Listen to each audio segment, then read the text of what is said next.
on campus for today's vlog. Also, it's afternoon for today's short talk, which is a little bit unusual for me, but how is everybody? I'm glad that you're here watching this. The sun is going to be in my eyes, so this will be a short one as I walk to the subway to go to dinner here in the evening. It's a beautiful evening out here, sunny and nice. I want to talk about fair debate in the classroom. It's something that's on my mind today, and about what debate in the classroom should be. So there's lots of faculty who are like, let's have an open discussion or open debate in class. What does that mean?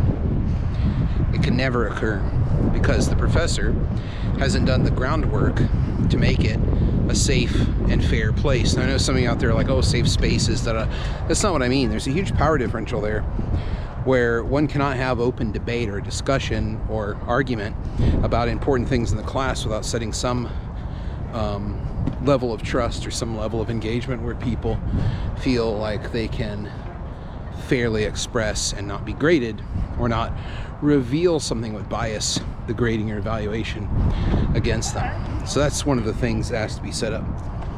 I'm thinking about that a lot and how to set that up, how to set up that trusting relationship. Maybe it's something worth writing about later, but the first thing is to kind of make it seem as if the grading is a necessary component of the class, but not an essential one.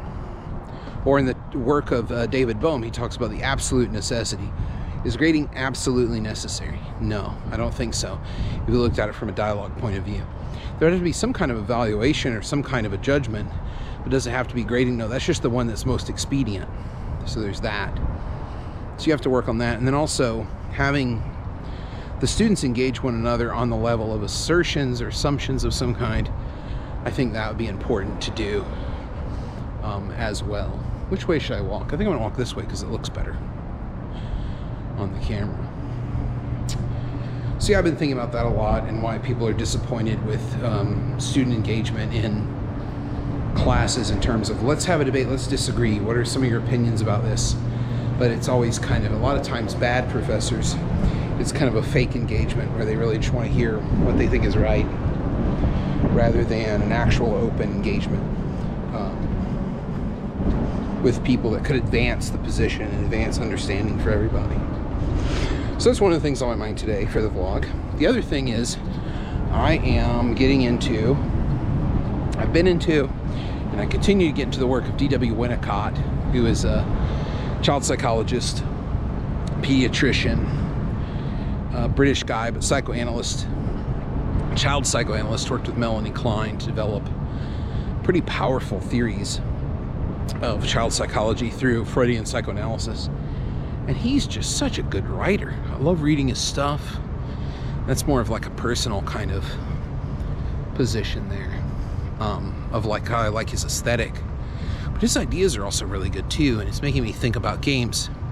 So there's two primary games that Winnicott's known for. One is the squiggle game, which everyone knows, where you have the child squiggle on a piece of paper, and then you squiggle with it, and then you kind of have a discussion about what you're building together. And I think the squiggle game is a very, very good model of debate in its ideal form of a creating together through making lines. So I'm working on a paper now where that's kind of the antidote to the glass bead game, the Hermann Hesse glass bead game, where the lines and the things that are being created are conservative. They exist already. There's no new innovation there. In the squiggle game, things are being innovated and meaning is being created in ways that could be appreciated but maybe not predicted until after the fact.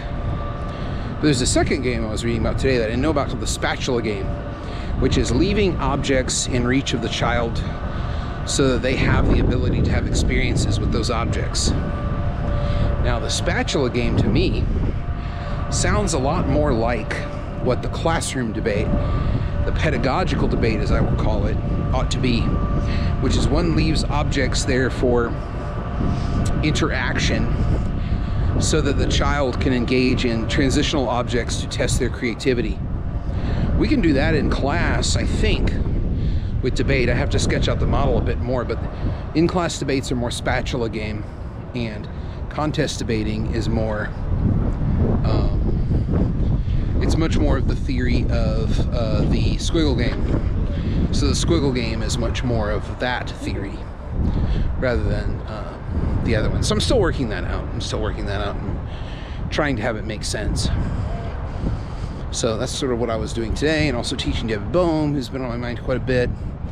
And then Joseph Ellis next week, something about rights and how do we talk about and debate about that, how we make arguments about that. I'm really also enjoying rereading Cicero and thinking about this very technical and clear and concise way of saying, here's where you go and find the arguments. Like, if you're defending somebody and they are wealthy, then here's how you can explain their wealth. If they mismanage their wealth, here's how you can explain that to make them more attractive to the audience.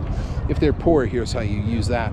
So Cicero just kind of goes down the list of here's everything, here's every quality that you could be faced with in a court situation. Here's every quality you could find, and then here's how you can use that to make a very compelling case for just about anybody.